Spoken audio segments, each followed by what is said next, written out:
Sir Hagarty, good to see you. How are you? I'm great, John. Good to be with you this morning. Good to be with you. We are 48 hours out from the Department of Homeland Security potentially shutting down. Just paint me a picture. Where are we with this? We're at the same place we were a couple of weeks ago with Chuck Schumer throwing another fit. They didn't like the outcome of the election. And the only playbook they have is resistance. If you think about what they're stating the cause is, they want to see reforms with ICE.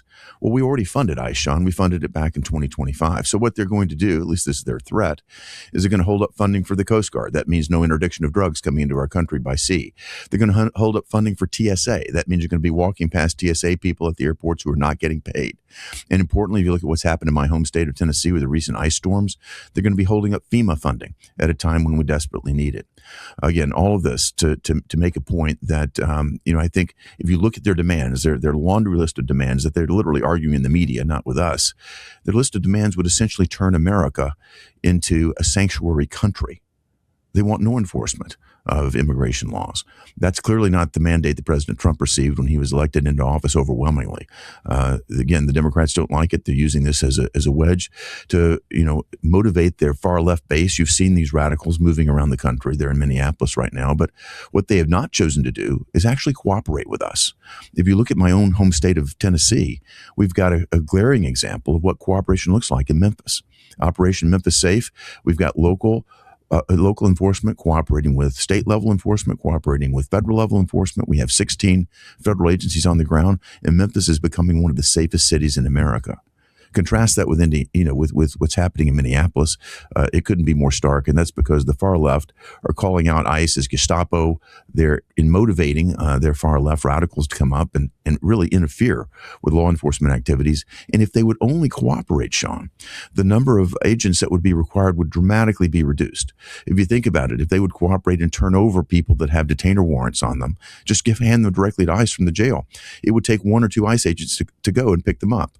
Instead, they release them into the community. It takes 8, 10, 12 ICE agents to go out there. It's more dangerous.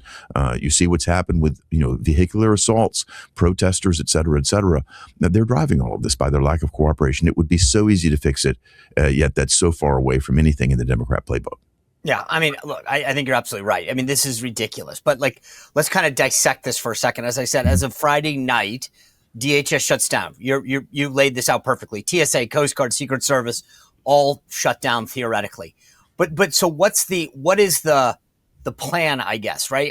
The way I look at this is either there's some kind of quote unquote deal on these 10 demands or a short-term extension of 10, 14, whatever days.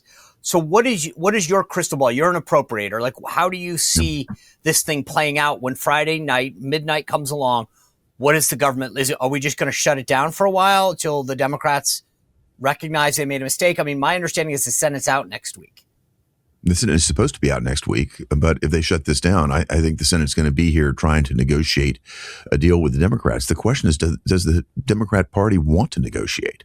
I think they thrive on this chaos, and you see it happening right now. You saw it for 43 days. It didn't get the nation anywhere. Chuck Schumer shut the government down for nothing. It didn't change a thing except to put a lot of pain on the men and women, the hardworking men and women that weren't getting paid, but still doing their job because they're essential workers. I guess he wants to repeat this playbook again. Somehow the radical left would rather see the government shut down than to allow Donald Trump to do his job. I think that's the most basic fundamental premise here at play. And Schumer continues to respond to this far left. There are members in the middle. I'm hopeful that Democrats that are actually more centrist, if they're able, will step up, try to find common ground with us and reopen the government. Again, the whole thing is pointless if you buy the notion that they're trying to address ICE, because ICE is already funded.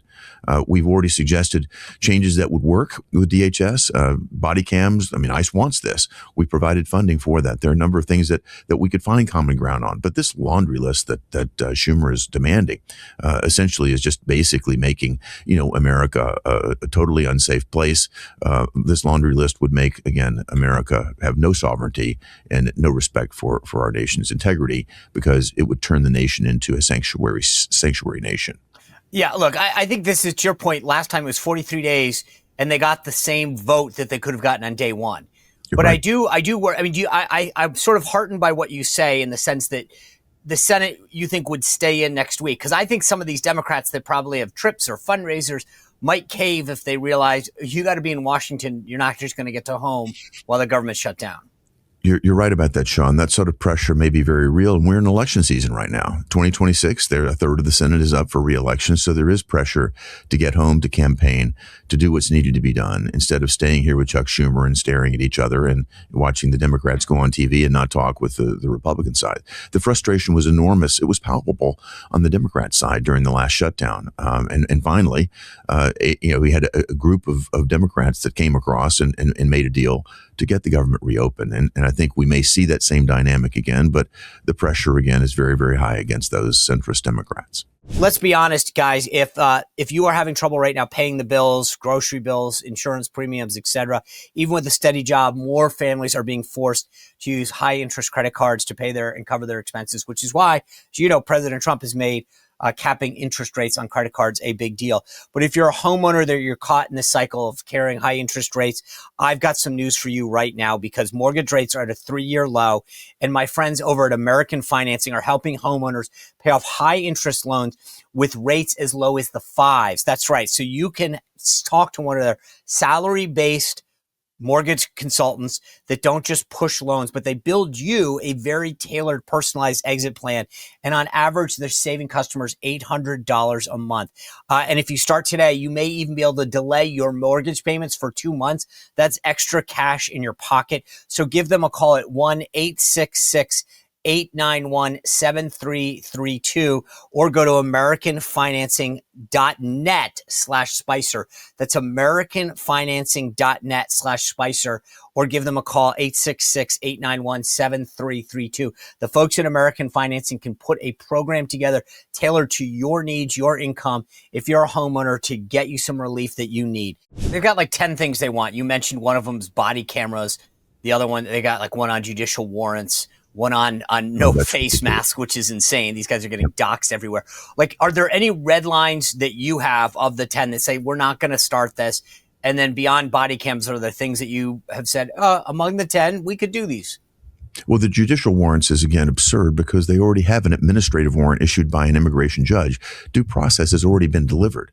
They want to turn these people back into the community, let them commit another crime, and then await a different type of warrant. Again, what they're looking for, Sean, is a way to extend the time, kick the can down the road, and resist all along the way. They used an executive order under Joe Biden to allow millions of people to flood into the country. They did that with a stroke of a pen. And now they want to put us through multiple judicial processes to slow us down and basically never let these people leave. America spoke loud and clear during the 2024 election. During the most recent election in 2024, we need these people out. President Trump has abided by that. If you look at what's happening in my home state, it's working. But the problem here is the lack of cooperation and, quote, resistance. And it's very well organized. But what they want to do is endanger the lives of ICE agents who are doing their very best. They could simplify this so easily, going back to the earlier point. Just cooperate. Just cooperate. Local authorities and state authorities cooperate.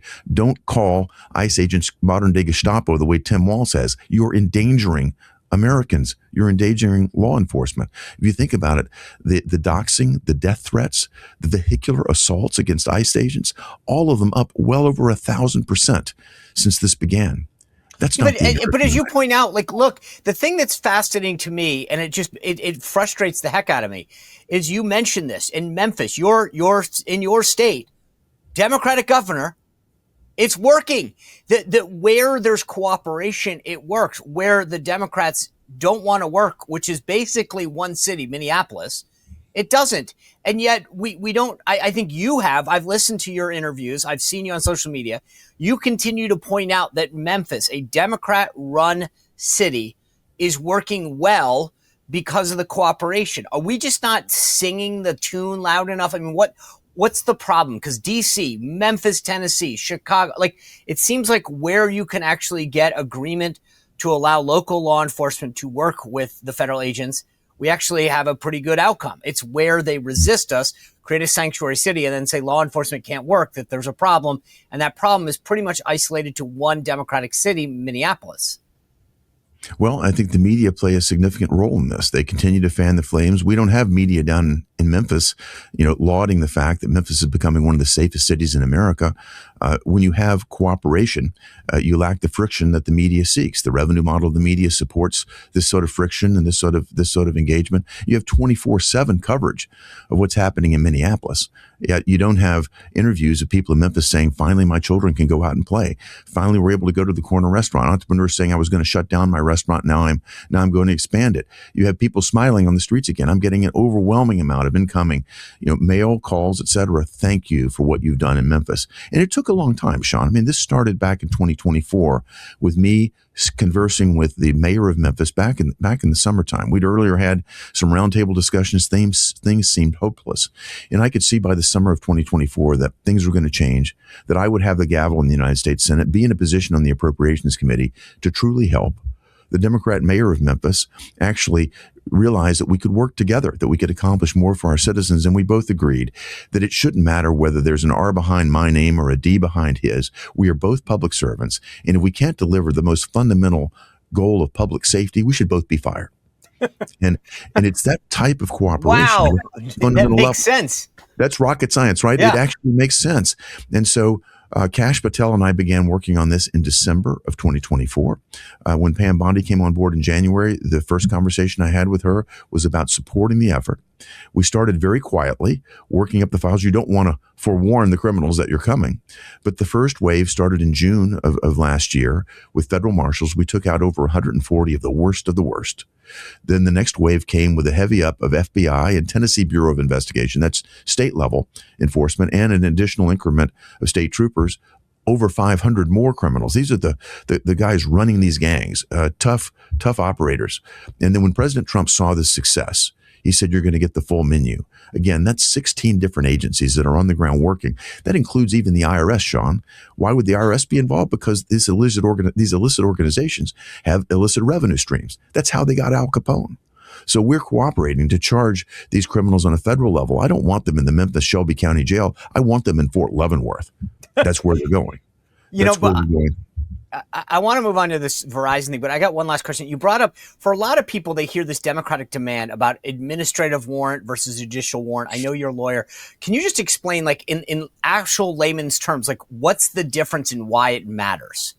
Well, the difference is they want to extend the time. They want to release these people, basically saying that the administrative warrant issued by an immigration judge isn't valid. They want you to go through an additional hoop. That's not in law. This is the set of laws that Obama exercised, that Clinton exercised, that Bush exercised, that President Trump in his first term exercised. You get an administrative warrant for people that have come to this country illegally. They are not entitled to full due process. They've broken the law coming in here. They're not American citizens. When the administrative warrant is issued, they should be exiting the city, exiting the country. They should be deported. But now they're arguing for even heightened level of rights for non-citizens. Again, but it's still a judge, right? I mean, the bottom line is, it's a judge that's issuing this warrant. I just, as a layperson, I don't understand why it matters. It's like it's still a warrant signed by a judge, correct? Correct. This is just another delay tactic because they do not want these people to leave. They're just coming up with more legal gobbledygook to keep these people here, to continue to endanger Americans. And if they're forced to let these people go, these are people that have committed crimes, Sean. Yeah. So the child rapist is let go to satisfy the far left Democrats. And what do? You got to wait till he's picked up again and charge him in a judicial manner after he's committed another rape or murder. I mean, the whole thing is nonsensical. The American public look at this and say they're crazy. But it's a stalling tactic. It's more resistance by the Democrats. Okay, so you just talked about this relationship you have with the mayor of Memphis, who's a Democrat, right? But you guys get it. It's like safety isn't a political issue. If I live in Memphis or Nashville, I just want to be safe. I want to walk down my street. You get it. He gets it. That makes sense. I watched this hearing yesterday in the House with Todd Lyons, the acting ICE director, and Rodney Scott, the CBP, the Customs and Border Patrol. And I was like, first they attacked the agents. They called them, as you referenced, Gestapo and secret police, these federal agents who are applying the law. Then they attacked Todd Lyons, and they talked about him. Monica McIver from New Jersey talked about him going to hell. And it was just unbelievable to me to watch Democrats. And then the point that you just made, Senator, is really important for people to understand. So you attack the agents, you attacked the leadership, and then they defended the criminals, the people who broke, and talked about how they need to have more rights. These people who come into the country illegally, whether it's and then commit another heinous act, a DWI, a criminal violation of some sort. I feel like the Democratic Party that I used to know and hear about was something that I would disagree with on taxes or the size of government. And now here they are attacking law enforcement and coddling people who broke the law. Yeah. This Orwellian posture that the Democrat Party have adopted is just beyond comprehension. Yet they find an echo chamber in social media and in the mainstream media that continue to perpetuate this. And I think what they're looking for, Sean, is to create maximum chaos going into the 2026 midterm elections. They're trying to basically keep President Trump from governing by creating all of this chaos and this discord. And they think that by making the American public upset, that's going to drive President Trump's poll numbers down. I think the American public can see through this. All you have to do is have the conversation like we're having to realize this is absolutely preposterous. It's un-American. And when I see colleagues on the House side, behaving like that, I think about your own service, Sean. We should be respectful of law enforcement. We should be respectful of people who served in the military like you have. I think that's the posture of most Americans. Yet you have these extremists that find their way into positions of power right here in the Congress that are given a megaphone. And what are they doing? They're trying to disrupt. Well, if you enjoyed this content, make sure to like this video, subscribe, and click the notification bell to get more.